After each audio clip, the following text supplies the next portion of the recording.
Awesome. Hey, look, welcome everyone to this evening's webinar. And it's my privilege to host tonight's webinar in conjunction with CarbonCrop. And it's a great pleasure to have Rowan Sprague with us tonight, and to get an idea of basically whether farmers are leaving money on the table. So, Rowan, would you like to just give a quick introduction? Yeah, sure. Thanks for that, Tim.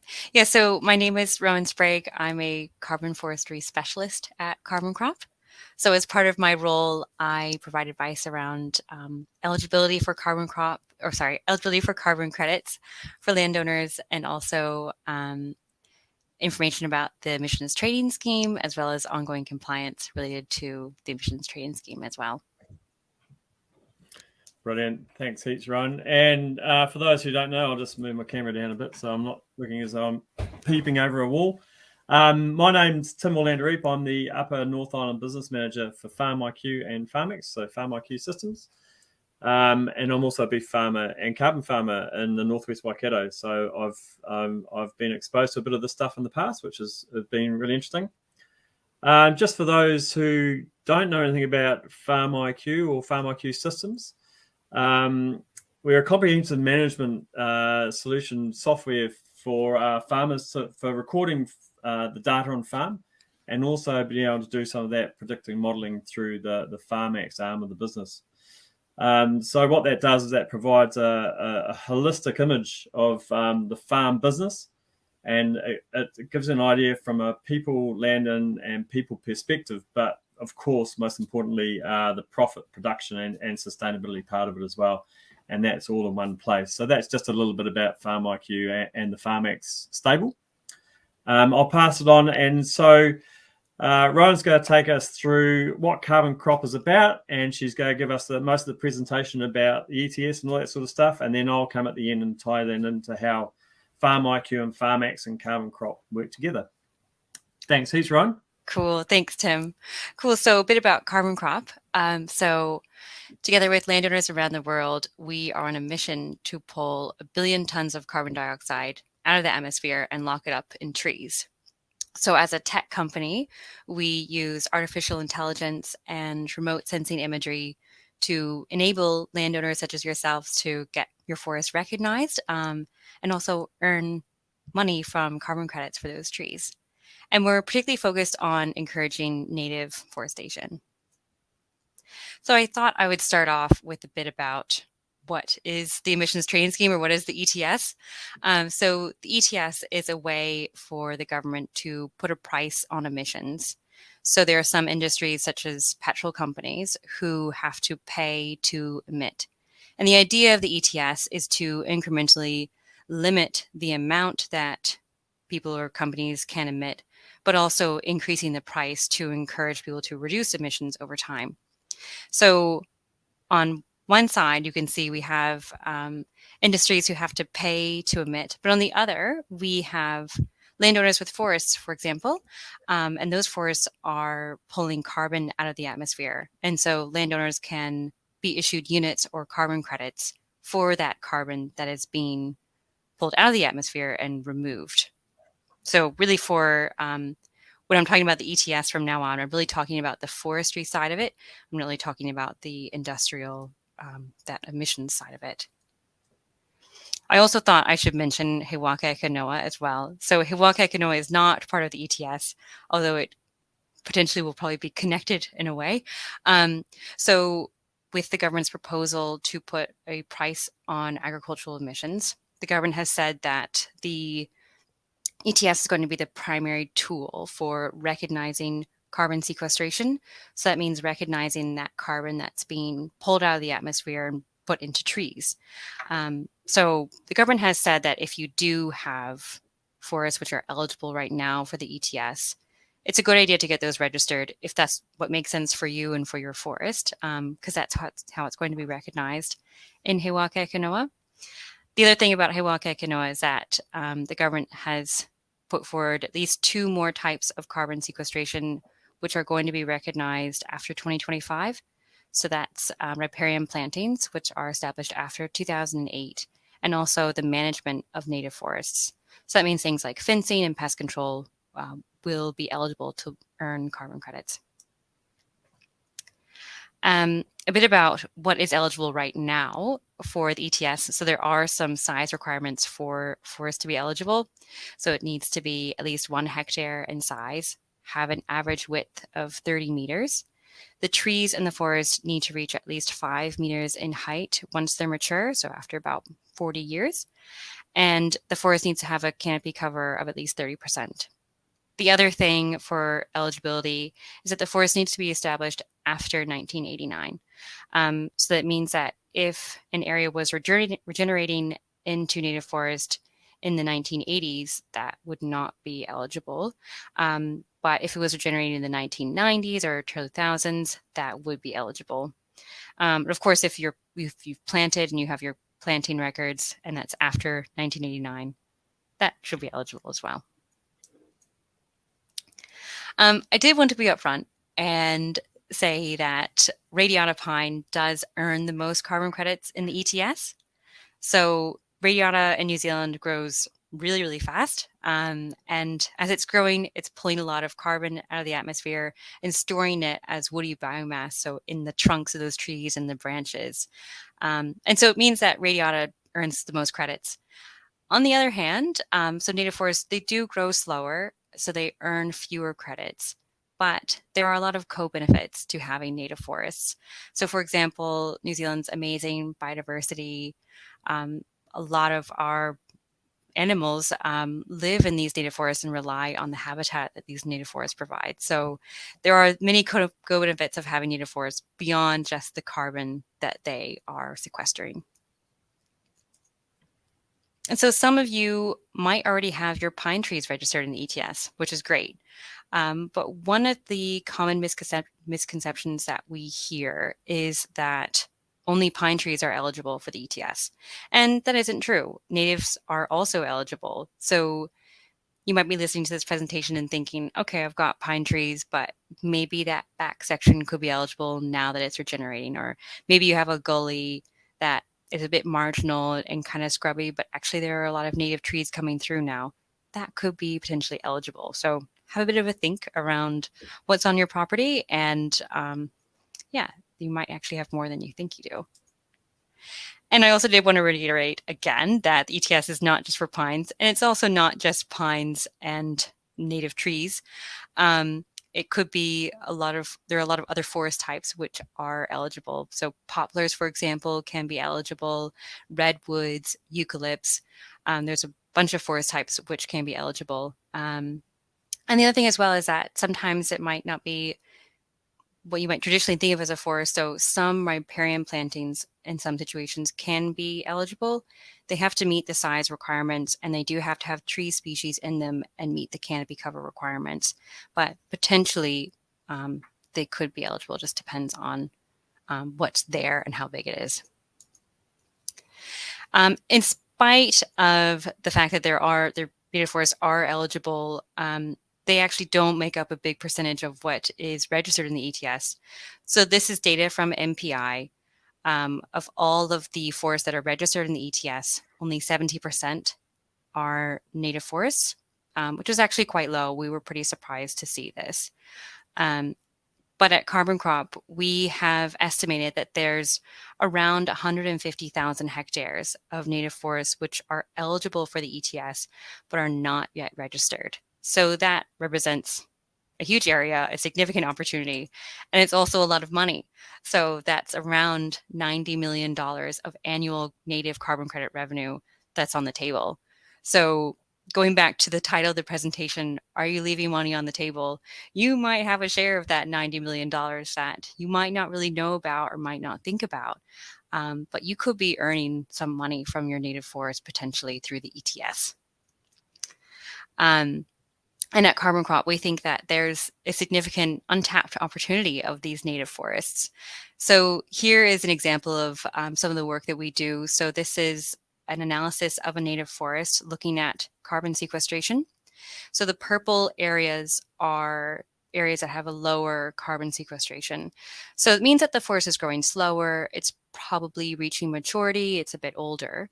But then around the edges, that's where we've identified that there's a higher sequestration rate. So that means that those forests are probably younger, they're growing faster, and they're pulling a lot of carbon out of the atmosphere. So those could be eligible for the ETS, but also they're doing some great work in terms of fighting climate change. So I thought I would talk about a case study of one of our customers. So this is Orongorongo Station, southeast of Wellington, so at the bottom of the North Island. This station was farmed in the mid to late 1900s, primarily sheep farming, but a little bit of beef cattle as well. And you can see that some of it was pretty steep country. And so because it was a bit marginal, the landowners started to remove stock in the 1990s. And as they were removing stock and stopping any vegetation clearance, those areas started to regenerate. And in the end, we were able to register 735 hectares for the station owners, which represents a bit over 175,000 tons of carbon dioxide. And that's also 175,000 carbon credits that these station owners are going to earn by 2050. So that's a lot of money and also a lot of carbon that's being removed. This is a bit of how we work. So we source aerial imagery, historic aerial imagery from many different places, and then also have present day satellite and aerial imagery. And we compare over time. Were there forests there in the 1980s, in the 1990s, and then we can figure out when the forest was established, and then our AI model maps those forest boundaries. So we're able to save a lot of time because our AI does a lot of work for us, but it also means that we can look over big properties really quickly and efficiently. So we're able to get a lot of work done with our technology. So I know that not everyone has 700 hectares of native forest. Potentially, you might have a bit of a smaller area, which is all good. So I thought I'd do a more hypothetical, smaller scale example. So let's say you have 10 hectares of native forest and it was planted in 2017. This is an example of what you would earn out to 2051. So over a decent time period, and it's around $4,000 to $12,000 per year that you'll earn. I also should point out that even though this graph is to 2051, right now at least you can earn carbon credits for native forests for 50 years. So you would be earning credits until 2067. MPI has indicated that they're looking at extending that time period. So particularly for native forests, which do usually grow for a lot longer than 50 years, we are expecting that 50 years will be lengthened out to a longer time period. So at CarbonCrop, we are really proud that we specialize in native registrations. So over 80% of the forests that we register in the ETS are for native forests, and we're also really good at it. So this is data from MPI. The data is for 2017 to Q3 for 2022. These are the acceptance rates for ETS applications of native forests.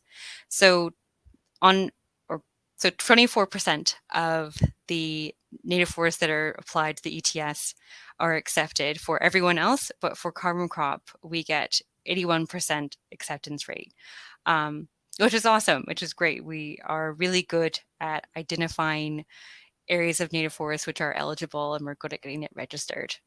So we're pretty proud of that. So this is a bit of how we work. So at CarbonCrop, we start with a free land assessment. So if you are listening to this and you're thinking, I might have some areas which are eligible, but I just am not sure, you can request a free land assessment. So there's no strings attached. We will take a look at your land, do a rough map of what we think is eligible, and let you know how much you could earn over time. And then from there, if you get the results of your free land assessment and you're keen to proceed, we can take care of the ETS application for you. So we'll do the submission to MPI.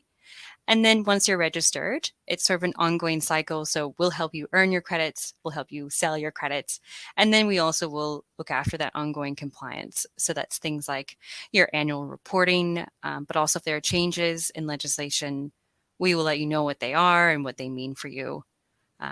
Also, if you are already registered in the ETS, but you think you might have more forest, which could be still eligible, but isn't yet registered, again, you can put in a request for a free land assessment and we'll take a look and see if there's anything else that you could maybe get registered. So yeah, it doesn't have to be kind of an all or nothing unregistered or not registered. So if this works, we would like to do a poll. So on your screen, I think you can see, hopefully there's a chat box, and then beside that is poll. If you click on that, hopefully that is appearing for people. Yeah, you can do a poll. So the questions are you already registered in the ETS? And also a bit of a test question. If you are already registered, when do you need to submit a mandatory emissions return by this year? We'll just give you a few seconds to do the poll.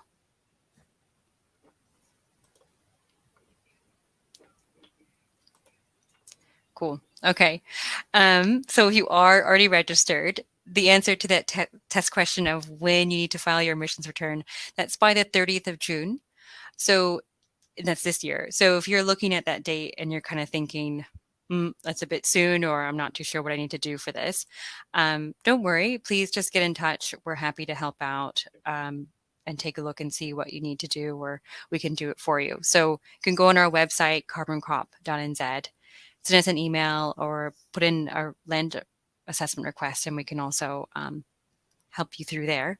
And then also, if you are already registered, again, you're welcome to submit a free land assessment request. And again, we can take a look and see if there's other areas. If you have pine forests which are registered and you don't necessarily want to switch the administration of that to CarbonCrop, that's also all good. We can see about getting your native forest registered, and you don't necessarily have to switch your pine administration to us if you don't want to.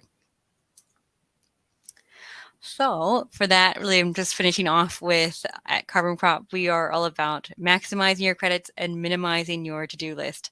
So put in a free land assessment request. We'll let you know what you have and what it's worth. So yeah. And I'll hand it over to you, Tim, to talk about how we'll work together. Thanks for that, Ron. Yeah. Some very interesting answers coming through on the if you are already registered, when you need to submit the mandatory emissions return by. So hopefully we have enlightened you as to 30th of June this year, because if you don't, it's a major. So yeah, just make sure you keep that date in mind. So straight after duck shooting, it should be done. Yep. A good way of maybe remembering it, or maybe do it just before you get into duck shooting, and then you can enjoy yourself a bit more. Okay, so how does this all fit together? What's FarmIQ got to do this? So in the spirit of bringing everything into one place, ideally the shapefiles that are created by CarbonCrop can easily be pushed into FarmIQ. So just like we uploaded a lot of people's maps already from other providers, we can bring those in quite easily. And it's quite good to be able to visually show those layers of maps of what you're doing. So for third parties, for example, if they want to have a look and see what's going on, you can just pull this up, click the right feature button, and it pops up. Or if it's too busy, you can take stuff on and take stuff off. But also for this, there's the option to measure, identify, and plan opportunity on your farm using the draw and measure feature on FarmIQ. So if you even just, you've got the program already and you want to just say, all right, what's going to happen if I take that out? How many hectares is that going to be? How many hectares do I need to order for a planting season, and giving that really good idea of maybe setting the seed now, excuse the pun, of getting those trees going, and then be able to capitalize on that planting in the next sort of 10, 20 years. So this one, it is a bit small, I do apologize, but this is just a really good example of how you can layer that map. So on the orange here, we have space, poplar, and willow plantings, which is eligible for the ETS and has been registered. So different CAAs, and I don't know if Rowan mentioned what CAA is, carbon accounting area. And so we have different carbon accounting areas. And what we've actually done on this map here is separated the poplars and willows, which you can see in orange, and then we also have the yellow, which is the Pinus radiata. So we've got two different plantations there of Pinus radiata, which when we look at the tables and the lookup tables and how much sequestering is done, there's a different level between Pinus radiata and the poplars and willows. So it makes it easier for any sort of emissions return. Also, again, we weren't going to touch on the GHG much tonight, but we can actually highlight on the blue. We can see here part of the property that might be pre-1990. So what we're going to do is we actually go allocate those areas towards our GHG figure. So that's going to give us an option, and we can see that visually there as well. And then also on the top left, you'll see we have a 2023 planting organised for this winter, so we can actually map that out and talk about how big that area is and what sort of plants we're going to put in there and so forth, and even working out how much fence line we need to put in for that. So that's sort of the FarmIQ slant on that and how we bring it together.